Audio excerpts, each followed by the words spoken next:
আল্লাহ নিষেধ করছেন তোমরা ওই মহিলার মতো হইও না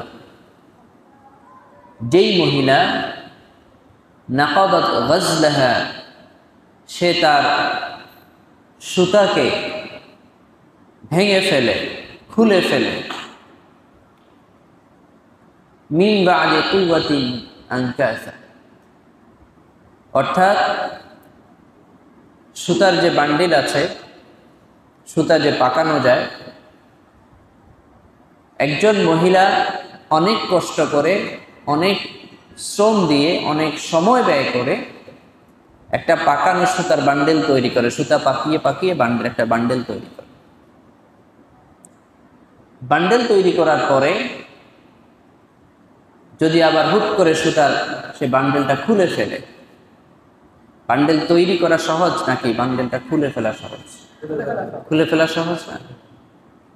এই জন্য আল্লাহ বলছেন মিন বা'দি কুওয়াতিন, শক্তি দিয়ে, কুওয়াত মানে শক্তি, শক্তি ব্যয় করে, সময় দিয়ে, শ্রম দিয়ে একটা সুতার বান্ডেল মজবুত করে পাকানোর পরে সেই পাকানো সুতাটা নষ্ট করে দেওয়া, খুলে ফেলা হুট করে, তোমরা এইরকম মহিলার মতো হও। তাফসিরে এসছে আল্লাহ তাআলা এখানে মূলত একটা মহিলার উদাহরণ দিয়েছেন। আবার কেউ কেউ বলেছেন এরকম একজন মহিলা ছিল তৎকালীন আরবে, তার মানসিক সমস্যা জাতীয় সে রোগে আক্রান্ত ছিল, তো সে এরকম সারাদিন ধরে সুতা পাকাতো, সুতা পাকানোর পরে শেষে এসে আবার হুট করে খুলে ফেলে। তো হতে পারে একটা নির্দিষ্ট মহিলার সাথে আল্লাহ তাআলা উদাহরণ দিয়েছেন, অথবা এটা একটা সাধারণ উদাহরণ যদি আমরা ধরে নিই, যে আল্লাহ বলছেন তোমরা সেই মহিলার মতো হইও না যেই মহিলা অনেক শক্ত করে, মজবুত করে, অনেক শক্তি সঞ্চয় করে, শ্রম দিয়ে, সময় দিয়ে মজবুত একটা সুতার পাক তৈরি করার পরে আবার সেটা নষ্ট করে দেয়। তোমরা তার মতো হইও না। আল্লাহ তাআলা এই আয়াতে মূলত কি বুঝাতে চেয়েছেন? আমরা যদি পবিত্র কোরআন দেখি, কোরআনের বিভিন্ন জায়গায় আল্লাহ তাআলা বিভিন্ন উদাহরণ দিয়েছেন। অনেক গুরুত্বপূর্ণ বিষয় আল্লাহ রাব্বুল আলামিন উদাহরণের মাধ্যমে আমাদের কাছে তুলে ধরেছেন, আমাদেরকে বোঝানোর চেষ্টা করেছেন, আমাদের কাছে স্পষ্ট করার চেষ্টা করেছেন। তো সূরা নাহলের 92 নম্বর আয়াতে আল্লাহ তাআলা ঠিক সেরকমই একটা উদাহরণ দিলেন। আয়াতটি মূলত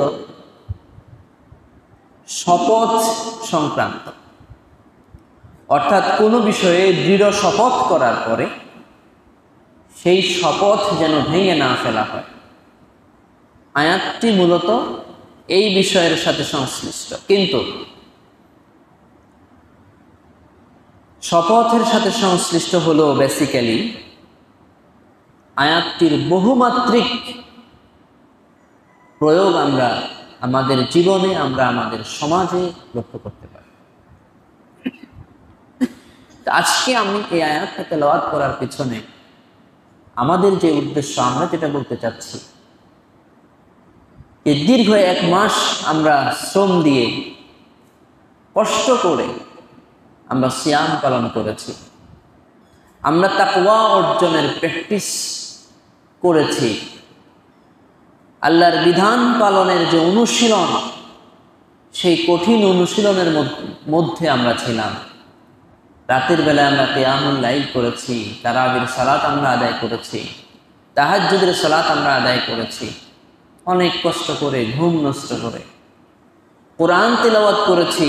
অনেকে একাধিকবার কোরআনের খতম করেছেন, অনেক নেক আমল করেছেন, এই ইতিকাফের মতো আমল আমরা করেছি, সাদকাতুল ফিতর আমরা আদায় করেছি। অর্থাৎ পুরো 1 মাস জুড়ে আমরা একটা অনুশীলনের মধ্যে ছিলাম, আমরা একটা প্রশিক্ষণের মধ্যে ছিলাম, আমরা একটা ট্রেনিং সেশনের মধ্যে ছিলাম। আমাদের এই যে ট্রেনিং সেশন, একজন মানুষকে ট্রেনিং দেওয়া হয় কি জন্য? ট্রেনিংয়ের সময়টাতে সে যা শিখছে, সে যা অর্জন করেছে, সে যা অনুশীলন করেছে, যে প্রশিক্ষণ সে নিয়েছে, সেটা যেন ট্রেনিং শেষ করে যাওয়ার পরে সেটা সে কাজে লাগাতে পারে, ঠিক না? সুতরাং আমরা এই 1 মাস ব্যাপী যে অনুশীলন প্রশিক্ষণের মধ্যে আমরা ছিলাম, রমাদান শেষ হয়ে গেছে, আমরা যেন ওই মহিলার মতো হয়ে না যাই, যে মহিলা অনেক শক্ত করে তার সুতার বান্ডিল বাঁধার পরে হুট করে সেটা খুলে ফেলে। আমরা যেন তার মতো না হয়ে যাই। দীর্ঘ 1 মাস আমরা যে প্র্যাকটিসটা করেছি, আমরা তাকওয়া অর্জনের যে প্র্যাকটিসটা আমরা করেছি, সেই প্র্যাকটিসটা যেন আমাদের বাকি 11 মাসে থাকে।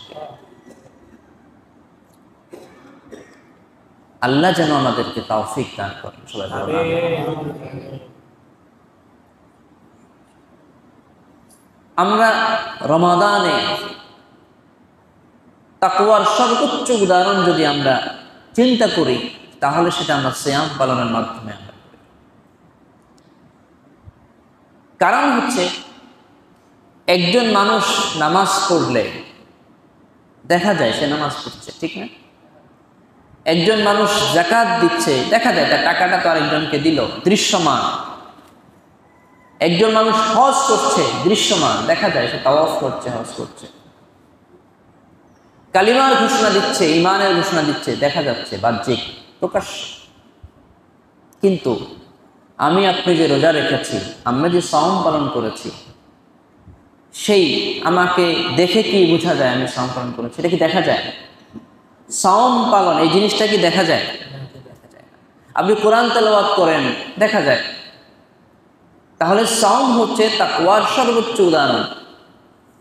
যেই ইবাদতটা দেখা যায় না, আপনি বা আমি চাইলেই আড়ালে গিয়ে মানুষ দেখবে না এমন জায়গায় গিয়ে আমরা খাবার গ্রহণ করতে পারতাম, আমরা সেটা করি নাই। কারণ হচ্ছে আমাদের মধ্যে এই সেন্সটা জাগ্রত হয়েছে, এই ফিলিংসটা, এই অনুভূতিটা কাজ করেছে যে পৃথিবীর কোনো মানুষ না দেখুক, আল্লাহ তাআলা দেখছেন। তো এই যে তাকওয়ার সর্বোচ্চ একটা অনুশীলনের মধ্যে আমরা ছিলাম, এই অনুশীলনটা আমরা যেন নষ্ট না করে ফেলি হুট করে।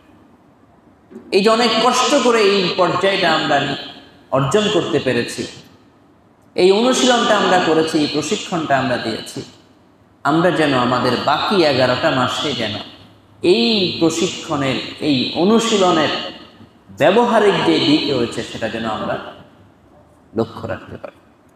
সম্মানিত উপস্থিতি, সূরা নাহালের যে 92 নম্বর আয়াত আমরা তেলাওয়াত করেছি, যেখানে আল্লাহ বলেছেন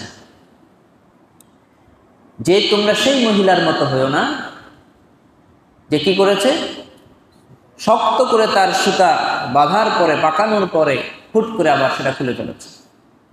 সুতার বান্ডেল, অনেক কষ্ট করে সুতার বান্ডেল তৈরি করার পরে হুট করে বান্ডেল টেনে ছিঁড়ে ফেলেছে।